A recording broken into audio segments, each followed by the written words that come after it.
Hi there, guys. This is Zangorwarrior here. I haven't done a reaction like this in a long time, but thanks to the whole lockdown thing in effect right now, I'm gonna do another reaction for you today. I'm not reacting to a Nintendo Direct despite what the video title is supposed to be referencing there. This is actually called a Wholesome Direct. Nothing to do with Nintendo at all. This is a totally different Direct by a YouTube channel called Wholesome Games. Now, I never heard of this YouTube channel before until I looked at a Jimatsu article, I believe, that referenced this Wholesome Direct is going to happen today. So now I pinned this tab on my browser here. I want to watch this thing, because even though I love indie games, and I play a lot of indie games, I'm not sure what kind of indie games they're going to propose to show here. I looked at a launch trailer for Winding Worlds, so I guess it kind of gives you a bit of a broad idea what Wholesome Games is going to do to show off in this Direct. I don't know if I can do some bingo card thing where it's like, okay, they're going to show off Cuphead, a bit of Animal Crossing, maybe some Watam DLC or some shit like that. Or maybe a bit more update to Coffee Talk. I've been playing Coffee Talk recently and I just ordered a limited release physical copy off of Strictly Limited Games. Just ordered that, gonna wait for it to go through the post, and I'm gonna keep that sealed forever until it's worth a lot more money, even though I have the copy of it on Steam. It's not actually a live stream, which is kind of funny. Nintendo does live streams, and it causes a couple of problems, especially with the Pokemon Direct that they did, when it just cuts off randomly at the end and it sort of replays itself again. It's best for them to do like just Premiere-style Directs, so that way they won't have to avoid these kind of problems from happening. So that's what Wholesome Games has done here. So I'm just a couple of minutes away from the Direct actually starting, and I want to see what they actually have to show for us, if I'm actually interested in the indie games or not, or I might save it until it goes on sale and I might try it on in the future. So, let's see what we got here now. Oh, it's got another timer? Do I really have to wait a little bit longer just for the Direct to start? What a loading screen. It's like, it's not E3 yet. I mean, come on, just show us the games, I think. Don't have to make us wait a little bit longer. Sit back and relax as we bring you exclusive footage and announcements from over 50 games. I don't know if that's more than what Microsoft usually shows in their E3 press conferences. This sort of looks similar to that other Fox game that I saw at E3 at one point. It's a game about a group of friends trying everything they can think of to save their local arcade from being shut down. Sort of the feeling we get now. We can't hardly get any arcades anymore. It's full of hijinks inspired by 90s kids movies, like The Mighty Ducks and The Little Rascals. So it's pretty much a game inspired by nostalgia, which I know a lot of 90s people are actually going to get due to that theme alone. Our game is called Errand Boy, and it's a story about the end of the world and how a small creature acts on it. So pretty much indie Death Stranding. End of the world, a small boy goes around, does errands, and helps people. Indie Death Stranding. What's the connection here? Also, I remember Ooblets. They showed it last time at State of Play, wasn't it? It was at other State of Play, or was it a Nintendo Direct? I can't really remember, but I do remember the game by name alone, and it's still being worked on after 2 or 3 years at least. Actually, a lot of time spending on this game that probably not many people will play. Oh no! The dreaded 3 words I never thought I'd see in here. But it's on Xbox One, so that's cool. That's probably gonna put a lot of people off being on the Epic Games Store only. I had to wait a year later for it to be on Steam then. So this is a game that already many people have played. I never heard of this game before. It's a game where you write letters and send to people. Yeah, it's like Violet Evergarden, the game. In Violet Evergarden, there's a main protagonist who writes letters to people during times of stress and need. This new content is available now. Oh, I better go on my Steam then. See what this game is all about. In Chicory, there's a magic brush with the power to color the world. It's wielded by an amazingly talented artist named Chicory. So, like Emmett Mickey, Color Genie, no, Concrete Genie, where they both wield magical brushes that changes the surroundings around them. Is it sort of like a successor to that? It's more like a simple coloring game. I actually have like one of the coloring games on my Steam library. It's actually a free game. It's probably going to be a free game as well, where you just like chillaxing after a stressful day, which I don't have many of now because I'm in lockdown. So far they're showing off like a lot of games that don't really have concrete release dates. So I assume this is a game that is set in France. Puzzle platformer, I assume. Oh, so it's Ratatouille. That's probably what it's gonna be like. Sometimes they're lighthearted, but make no mistake, Wholesome Games can tackle even the heaviest subjects. Fat Dragon Cancer, for example. Spiritfarer is a cozy management game about... Oh yeah, I remember Spiritfarer. They showed that, I can't remember when they showed it, but I think they showed it like 2 years ago. But it actually looks like a pretty cool game. And I also like the animation that's sort of reminiscent of the Banner Saga in a way. That's definitely my go-to pick for indie game to buy. Spiritfarer sets sail later this year. Oh, come on, no release date. Come on, you're really disappointing me now, Wholesome Games. I mean, I know why they're like not very specific release dates because of the whole coronavirus debacle thing. So every single article I read on the internet is game delays after game delays after game delays. It gets so fucking annoying every time I update my game calendar to a specific date like later on in the year. I know it's technically not the developer's fault or the company's fault. They're doing what they think it's right because of the circumstances they're placed in now. So I can totally relate to that situation, but still, it's really annoying from a fan's perspective. Do you have what it takes to design and curate the world's greatest museum? I remember in Minecraft, there was this guy who created the world's largest library or museum in it, and it looks really fucking amazing from the screenshots I saw. After all this time, crafted just a unique building in Minecraft. It's actually pretty cool. When it comes to like simulated games, I'm more of a fan of 2 Point Hospital. That's one of the simulated games that I played. And with all the context clues that the game has, it has like bad points and good points in it. Because every single time I had to worry about people who are sick and I had to help them in plenty ways as I can. So if I see someone die, and I'm like, well, game's over, time to start from the beginning again. This looks like a game that should be on the mobile phone. Yeah, this is like a game you can be on your mobile phone where you play it in short bursts and rebuilding the land full of leaves and grass. And you just check back on it like a couple of days later and it's just all overgrown and shit. From Sunnyside Up in South Korea comes an adorable life sim called Little Witch in the Woods. Oh, you're very close to Little Witch Academia there. I see what you did there. What is this, collaborated by Studio Trigger or something? Witch. You played a lot of Dragon Quest, haven't you, developers? The journey begins next year. Next year? It looks like it's already gone gold. Hi, we're something we made. Oh, are you the brother of Mads Mikkelsen, or at least one of his distant uncles or cousins? You gotta get back to me if you are. Travel by bus as you visit various locations, each with their own architecture and sights to behold.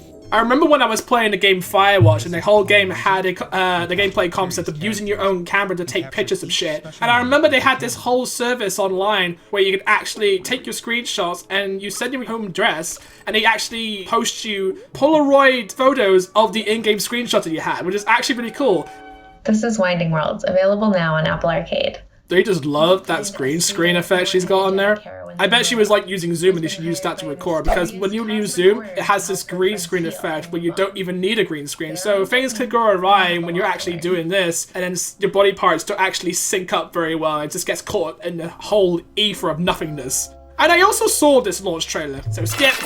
Seriously, I really need to get a better phone right now. This phone is like 16 years old, and I really need to get a better phone that's more powerful than this one. The only reason I got this phone was to play Pokemon Go, and that was it. Later on, I just got fed up with the storage and I wanted to just upgrade to a new phone. Just to play these kind of games that sort of come out and then never play them again in short bursts. Hi, we're Toge Productions. Oh, Toge! They did Coffee Talk, I remember. Coffee Talk was actually a really good game. I mentioned this before. Now, this is a game I'm actually familiar with because I played the prologue chapter of this when it came out on Steam in January. Because every single day, I check up on Steam to see what free games they have on there. And it's mostly prologue games and games that look really shitty to be free to play. But when they are free to play, I'm like, yep, I'm downloading this to play. This footage is exclusive to Wholesome Direct. That's something Nintendo should do more of. This gameplay you're seeing right here is only exclusive to Nintendo Direct. Every single fucking time. Because you never actually see it anywhere else. From like a gameplay trailer or a YouTube video they do. This is exclusive to this particular Direct. Get ready to write your own story when Book of Travels launches this October. Well, that's sort of close to what I was expecting as a proper release date. But it's probably going to be delayed. So we got Golf Story and we also got Garden Story. What could possibly be the story behind this game? Garden Story is really just everything that I've wanted to see in video games for a while now. Giant purple grapes that run around and do stuff like humans do. That's something you don't really see in video games very often, don't you?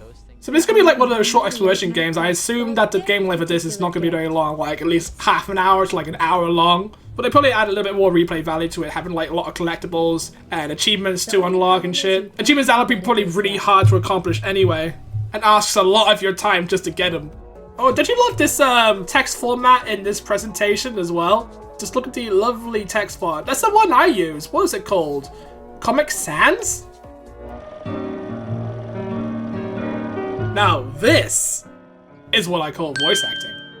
This is releasing like in 2 years from now, so this is going to take a lot of time to develop though. To show you guys a little bit of a sneak peek for that.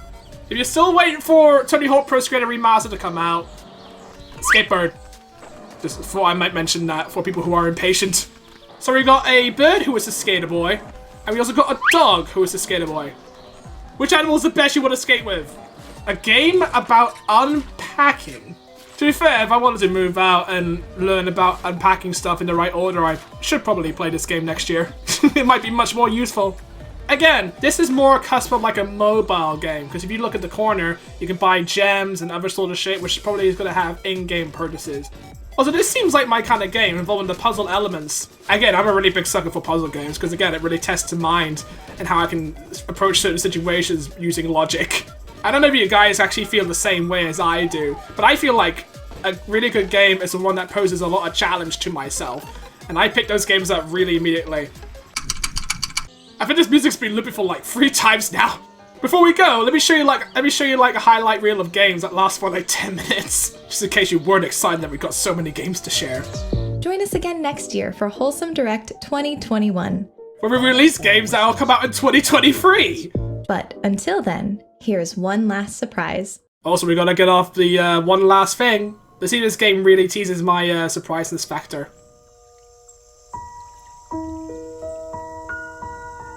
Yeah, I suppose that's how the game starts off, by you pressing the A button or the X button, and then the protagonist wakes up. Pretty common in video games, actually, especially with indie titles. I'm expecting the Link's Awakening theme song to play, because you get stranded up onto the beach. Hoft. Well, there you go. Are you excited? Are you excited? Hi, we're Scrollcat Studio, and we're making Hoa. Oh, it's Hoa. Excuse me, I read it wrong. This is the first direct I've seen where it actually has credits at the end. Not many directs actually do that. They're sort of like, hey, thanks for watching, stay tuned next time, bugger off. But this one is like, they actually put some effort into it, and it's like, here are the people who are behind it that made this whole direct possible. It's actually pretty neat, a little bit of context and a little bit of inside information that other people might not necessarily care about, but some people will actually care about, because they might follow them on Twitter or Instagram. So, first impressions of the Wholesome Direct, I would say it is quite wholesome, alright, and they had a lot of games to show. But what's really disappointing about this Direct is that most of the games that they showed off are either available next year, don't have a really concrete release date, or is available in 2 years from now, which is really, really disappointing, because you get to see a lot of gameplay which looks like it's already gone gold, but it's just more delayed until like 2020, 2021, 2022. I haven't seen a single 2023 release date, so that's sort of saying a lot about it really, but again, I'm sort of understanding why they sort of do something like this, because again, we have this whole coronavirus debacle going out there, so many games have been delayed so many times, so I do understand the reasons why they're doing that. So Kind Words is more like the anime I watched called Violet Evergarden. It's about a woman who had a robotic hand, because I think she'd lost it in the war somewhere, and she gets to write letters with it. She learns how to write letters with it, and it sort of connects people together. That's sort of what this whole concept of Kind Words is all about. Also, it has lo-fi beats to chill to, so that's something on my bucket list, because I like listening to lo-fi hip-hop when I'm sort of chilling out in my spare time. With nothing else to do, I just sort of chill back. Lo-fi hip-hop is absolutely lovely and chill. So, Spirit and the Mouse is sort of one of those platformer games that I might be interested in, because I've actually played a couple of platformers as well that sort of utilizes that. The one recently I played at EGX was Concrete Genie, which is sort of similar to that, although I completely suck at the game. It does have its fair share of platforming moments, which is sort of similar to Spirit and the Mouse. I think in Spirit and the Mouse it looks more simplistic in that way, because not only do you get to play as a disease-infested mouse, but you also have a spirit who is guiding you along the way, so it's more accessible to like younger people who are looking to start out on a new game.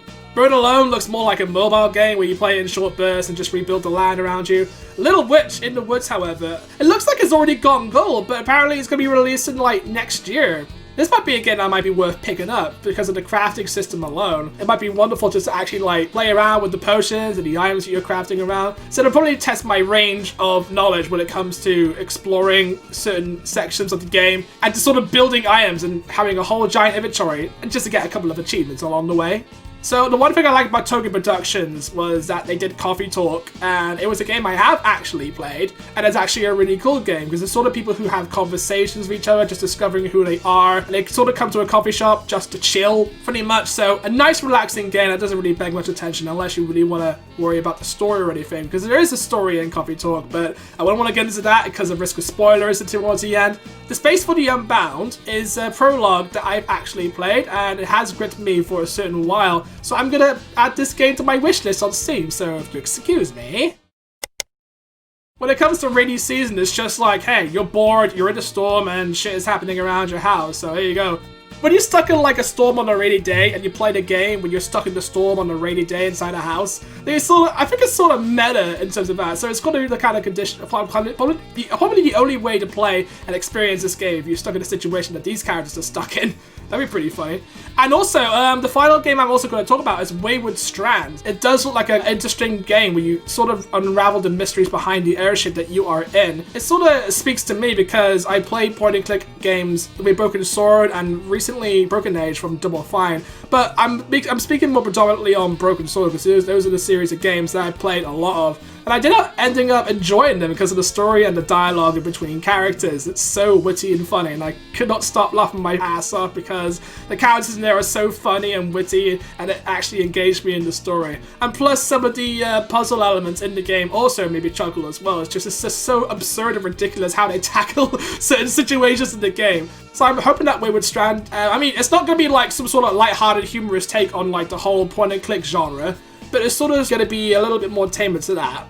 I'd like to thank you guys for showing the games that you have on display. I do appreciate the effort that you put into this, and I look forward to the next one, which is going to be next year. I don't think they're going to be like sort of doing it like biannually or triannually or something like, or monthly or something like that. They're sort of thinking of like a yearly sort of basis direct. Like different from Nintendo, different from Inside Xbox, and different from PlayStation State of Play. But I don't mind that. They can take all the time they need, because again, I think they're sort of sticking to this quota. We want to show off a lot of games. Even though they're indie games, we're going to show off a lot of games. But yeah, those are my personal takes on the Wholesome Direct in that matter. Kind of new to this, but they didn't leave a bad impression, I would say. Unlike PlayStation. So, speaking of PlayStation, did you know they're also going to do a State of Play tomorrow on The Last of Us Part 2? I'm gonna watch that! This is gonna be a fun day, isn't it?